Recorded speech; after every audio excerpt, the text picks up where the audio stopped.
Baka may bigla eh. Palampakan yung mga first-timers.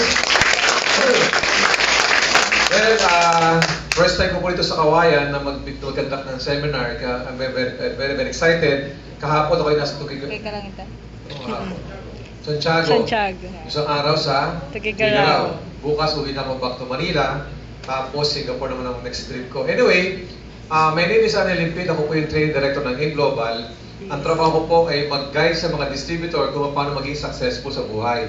Tanong, talaga bang gusto niyo yumaman sa Global? Yes! Guys, I have only 20 minutes na magkasalita. Ilang minutes? 20 minutes! Since I have only 20 minutes, gusto ko lahat kayo nakafocus sa akin. Walang magkukwentuhan at walang magte-text. Okay ba yun? Yes! Okay, importante ang topic ko. Ganun importante. Paglabas nyo mamaya sa kwartong to, iba ka na mag-isip, iba ka na kumilos, at syempre kapag positibo ka ang iniisip mo, ang kilos mo positive, ang result positive. Do you want to create positive results? Yes! Tama? So kailangan pala, sa salita pa lang, kailangan positive ka. Magmula ngayon, kapag kinukumusta ka, ang sagot positive. Parang ganito, uy, kumusta ka na? Ang sagot, eto, grabe, payaman. Sample nga, sample. Kumusta na kayo? Eto, grabe, payaman!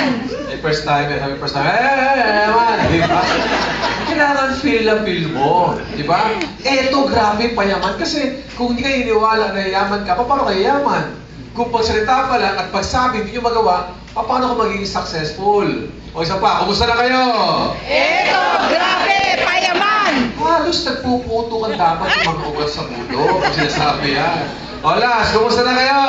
Eto, grabe, payaman! Masarap ba ang pakiramdam? Yes! Kapag sinabi mo, eto, grabe payaman, masarap ang pakiramdam. Positive yun eh. Kasi pag binago mo, uy, kumusta ka na? Naku, eto, grabe, daming utang, ang daming problema. Di ba ang pangit? Anyway, lahat ba kayo naka-attend na ng OPP, ng marketing plan? Yung bilog-bilog? Yes! Yung kitaan? Magkano ba ang kitaan sa Global? 24 per day. Magkano? 24,000 24,000 pesos per day. Per day. Malaking pera ba yan?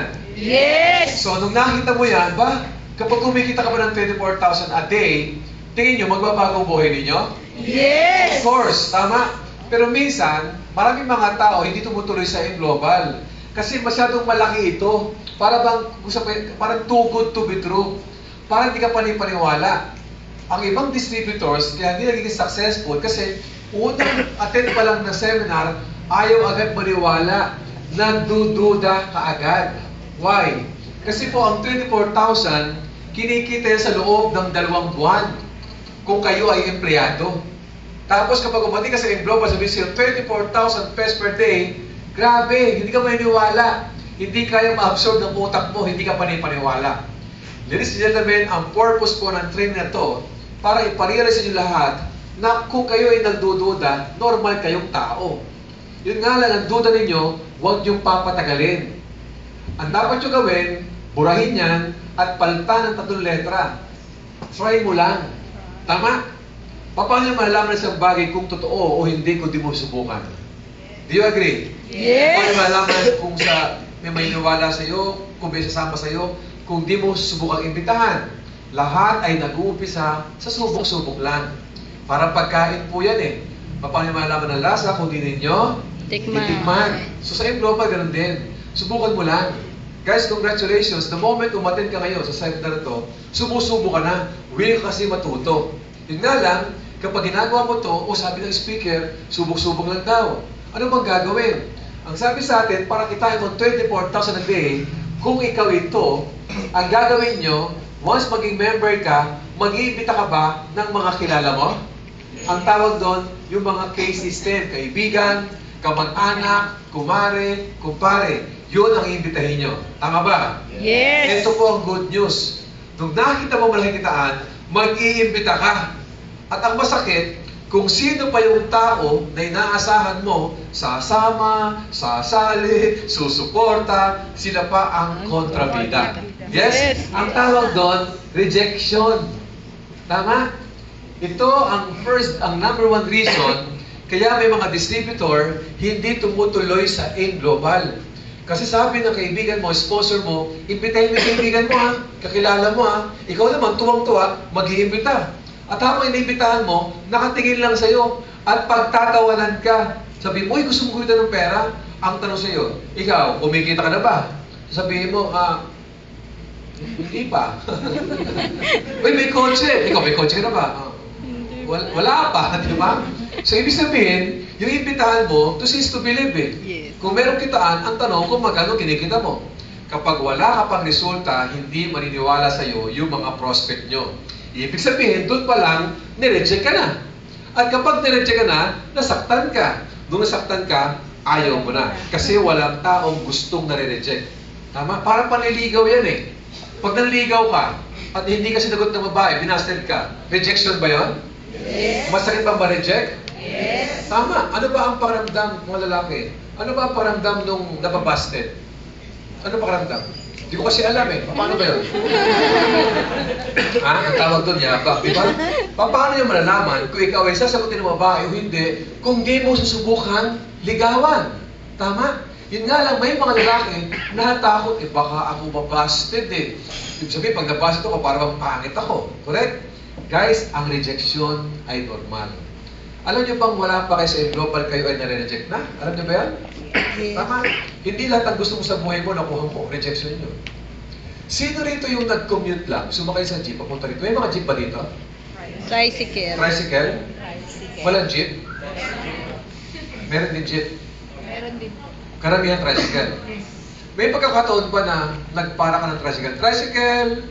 May pagkakataon ba yung tricycle lumalagpas? Yes. Nireject ba kayo ng tricycle? Yes. Nung kayo ay nireject ng tricycle, kayo ba yung umiyak? No. Para, tapos lumagpas siya. Tapos sabihin mo, siya lumagpas. Umiyak kayo, hindi. Kasi ba't kayo nilagpasan ng tricycle? Anong reason? Malamang pagkarahin na yung tricycle. Tama? Malamang puno na yung tricycle. Hindi kayo umiyak. Ang ginawa nyo, naghintay kayo ng panibagong tricycle. Para lagpas. Para lagpas, hanggat mayroong tricycle na magpara sa harapan nyo, makasakay ka at mapunta mo yung gusto mong puntahan. Yes. Hindi pa sa global ganun din? Gusto mo mag-game global? May mga tao din sasama sa'yo. Hindi pa lagpasin mo lang. Gusto mo mag-game global? Ayaw, lagpas. Gusto mo mag-game global? Ayaw, lagpas. Hindi nyo makapansin, meron at merong hihinto sa harapan nyo.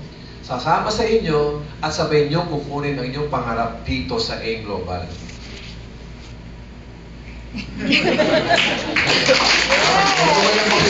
Ha? Ano ang point ko? Ang point ko, hanapin lang ninyo ang taong interesado. Anyway, bago ko magtuloy, masarap magkwento kapag ang kausap ay sumasagot. Correct? Yes! Yung tanong, konti sagot, pag feeling mo nakatatawa, tumawa ka kahit pilit. Ha? Pag gusto mo malakpak, libre ang pagpalakpak. Because I believe that clapping creates positive energy. Malakpak lahat. O diba? Ano ang maganda? Huwag yung pipiliin ang pagpalakpak kasi positibo yan eh. Ang point ko, every time nare-reject ka, you have to congratulate yourself because you are doing the business. Kaya kayo nare-reject kasi nag-iimbita kayo. Alam niyo ba yung top earner sa global, ang pangalan, Joseph Lim, kumikita ng 2 milyon sa buwan? Yes. Malaki ba yung 2 milyon sa buwan? Yes. 1 million, half million, libo-libo, daan-daang libo per month ang kinikita ng mga top earners.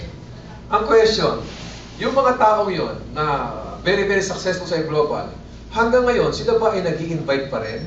Yes. Yes. Question ulit. Lahat pa ninimbitahan nila, sumasama sa kanila? No. Ang point ko, kung sila mga top earners na, milyonaryo na, nire-reject pa rin, how much more kayo? Nag-uumpisa pa lang, kukunti pa yung alam. Normal ba ma-reject? Yes. Kapag na-reject kayo, lagi mo isipin, walang mali sa inyo. Walang mali doon sa mga nauna o sa mga top earners. Nagkataon lang, hindi po right person yung taong iniimbitahan nyo. Okay? Just look and find for the right person. Pangalawa, mag-invest kayo ng oras sa mga taong interesado lang. Ang ibang distributor kasi, ayaw na nga inimbitahan niya, pinipilit nyo pa. Pag ayaw, pabayaan nyo lang. At huwag nyo aawayin. Kasi minsan, huy, sama ka sa global. Ayoko. Sige na, sama ka. Ayoko nga eh. Ayoko mo. Wala nga. Mamatay kang dukha. Diba? Inaaway nyo. Huwag nyo awayin. Ang ibig sabihin, Yung may gusto lang, lahat imbitahin. Pero pag ayaw, okay lang yun. At tandaan din ninyo, hindi po lahat ng tao pwede imbitahin. Correct? Equal opportunity. Pero hindi lahat ng tao pwedeng maging networker o mag-aim global. Kasi pag lahat ng tao nag-aim global, wala na tayong police, wala ng teacher, tama? Wala ng doktor, wala ng lawyer. Kasi lahat sa aim global na eh. Hanapin nyo lang yung kapareho ninyo na malaki ang pangarap at gusto gawin ang negosyo to. Clear tayo doon? Yes! Point ko lang, ito ang number one reason kung ba't ang ibang tao hindi tumutuloy. So kung ito yung reason, kailangan alam mo, ngayon pa lang, kapag na-reject pala ako, normal yun. Normal. Kasi ang Aim Global, ito po ay rejection business. Gusto ko ilagay mo sa utak mo. Ano ba negosyo mo? Negosyo ko? Rejection! Every time na reject kayo, isa lang ibig sabihin, ginagawa ninyo ang negosyo. Clear? Yes! Bakit kailangan mong malagpasan yung rejection? Kasi malaki ang dahilan kung ba't kayo nag-Aim Global. Ba't ba kayo nag-Aim Global? Para saan ba? Yumaman. Para yumaman, para makuha ang mga pangarap. May mga pangarap ba kayo? Yes! Sige nga, may mga pangarap ba kayo? Yes! Last, may mga pangarap ba kayo? Yes! Kumusta ang pangarap nyo? Bababasin mo, may mga pangarap ba? Yes! Pag kumusta ang pangarap, ha? Kasi ang pangarap nyo, gusto mo nagkaroon ng house and lot, gusto magkaroon ng kotse, gusto nyo makapag-travel, education sa anak natin. Milyon-milyon ba ang halaga ng pangarap natin? Yes! Milyon-milyon yan. Tama? Yun nga lang, para makuha yung mga pangarap, kailangan nyo kumita ng pera. Tama? Sa Aim Global, at tuturuan kayo paano kumita ng pera. Now, 24,000 pesos per day, ang pangarap pwede makuha. Sino rito sa inyo yung nakarinig na may kilala ako, nag-Aim Global, hindi naman yumaman? Nakarinig ka na ganon? Yes! Totoo ba nangyayari yun? Yes! Marami nag-join sa Aim Global, pero hindi yumaman. Kasi po, hindi guarantee na nag-join ka, yayaman ka na. Kaya hindi sila yumaman, kasi wala silang ginawa. Kaya wala silang ginawa, kasi wala silang alam. Kaya wala silang alam, kasi pag-attend pa lang ng mga seminar, hindi magawa. Pagyaman pa kaya? Yes! Kasi ba mo?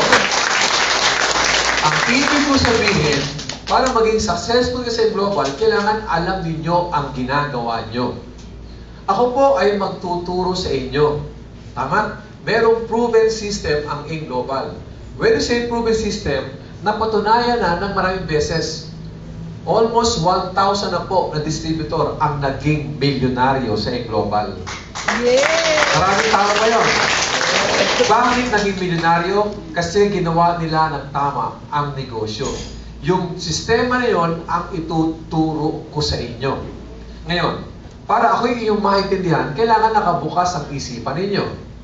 Do you agree? Yes! So I believe na walang magandang bagay sa taong nakasarang isipan. Kahit sabihin ko sa inyo na ang Aim Global ay maganda, kahit sabihin ko sa inyo yaman ka dito, kapag nakasarang isipan ninyo, hindi nyo ako maintindihan. So, the first requirement, just have an open mind. Okay? Now, ang confidence level ng tao, depende yan sa alam nyo. Do you agree? Kapag alam mo ang isang bagay, malakas ang loob nyo. Yung mga naging successful sa global, malakas ang loob niyan. Kasi alam nila ang ginagawa. Example, sino rito, meron bang estudyante rito? Estudyante? Naging estudyante. Kayo pala tayo naging estudyante. Yes! Hindi ba ito nag-aaral tayo? Kapag meron bang exam at nakapag-aral ka, are you confident enough na mag-take ng exam? Yes. Malakas ang loob mo na mag-take ng exam kasi nag-aral kayo. Pero pag ikaw estudyante at merong exam at hindi ka nakapag-aral at merong exam, ano ang prayer mo? Lord, sana walang pasok bukas. Sana absent si Sir. Kasi hindi ka preparado. Correct? Sa Aim Global, ganun din. Kapag alam mo ito, kahit sinong taong kausapin ninyo, hindi kayo mahatakot. Meron naging successful sa Aim Global na estudyante lang, merong housewife, merong empleyado, hindi nakagraduate sa school, pero milyonaryo.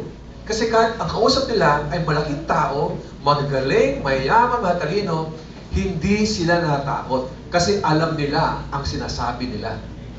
Ang number one requirement sa global, kailangan maganda ang ugali ninyo.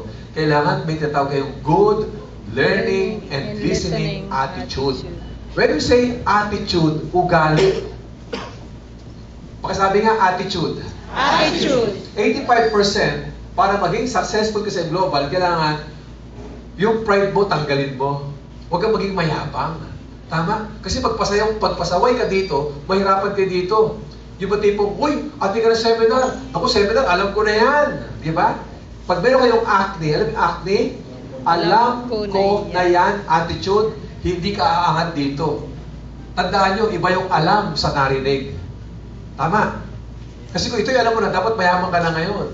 Narinig mo lang ang AIM Global, pero hindi ninyo ito alam. So, tanggalin niyo yung pride. Kung iba sa inyo, professional, iba sa inyo, negosyante, okay lang po yan. We respect your profession. Basta usapan natin kung sino ang may alam, siya ang papakinggan. Tama? If you want to become successful in life, listen, follow, and copy successful people. Do you agree? Yes. Ngayon, anong aaralin mo? Ang aaralin nyo, yung negosyo natin. OPP, yung opportunity plan presentation, kung paano yung kitaan. Kailangan dumating kayo ng product demo para malaman ninyo ang uses and application of products. Ang ginagawa ko ngayon, NDO, New Distributors Orientation. Ituturo ko step by step how to do the business. Ito ang mga basic na mga seminar na kailangan uma-attend kayo ng paulit-ulit. Bakit kailangan umattend ng paulit-ulit? Para ma-memorya mo ang negosyo. Huwag kayong humangas na magaling magsalita. Tama, sa AIM Global, maraming tao magaling magsalita dito. Kaya magaling magsalita yan kasi magaling niya mangopya. Lahat na lumalabas sa ibig ko, kopya-kopya lang ito. Ang isang bagay, do you agree? Ang isang bagay, kapag lagi mong naririnig, kaya mong memoryahin? Yes. Kaya mong ulitin? Yes. Parang kanta. Ang isang kanta, kapag first time mo narinig, hindi mo kaya kantahin. Yes. Pero pag lagi mo narinig yung kanta, first note pa lang, first tune pa lang, ting! Alam mo yung kanta, alam mo yung tono, alam mo yung lyrics. Correct? Yes. So, importante pala, every time meron seminar, umattend kayo. At kapag may seminar, yung ginagawa mo ngayon, nagbibideo kayo, nagte-take na ng notes, importante yan. Kasi parang inaaral mo sa negosyo, para aralin, kailangan seryoso ka. Tama? Hindi pwede nakikinig ka lang. Okay, makinig. Pero hanggang maaari, mag-take down notes kayo. Why? Pag uwi nyo mamaya, panoorin mo yung video. Yung notes mo, basahin mo. At habang binabasa mo yung notes mo, nakikita mo paano ko ginagawa. And time will come, pag may kausap kayo na prospect, kabarkada mo, kaibigan mo, habang nagkukwentuhan kayo, magugulat kayo sa sabihin nila, pare, ang galing mong magsalita ngayon ah. Ang sabi sa inyo, ang galing nyo magsalita. Bakit? Kasi may sense ka na. Ang lumalabas sa bibig mo, puro positive. Yes? Yes. At mapapansin din ninyo, pag hindi AIM Global ang topic, kapag hindi pangarap ang pinag-uusapan, tinatamad kayong makipagkwentuhan. Correct? Yes. Kasi feeling mo parang sayang ang oras. Ang point ko, you have to learn the business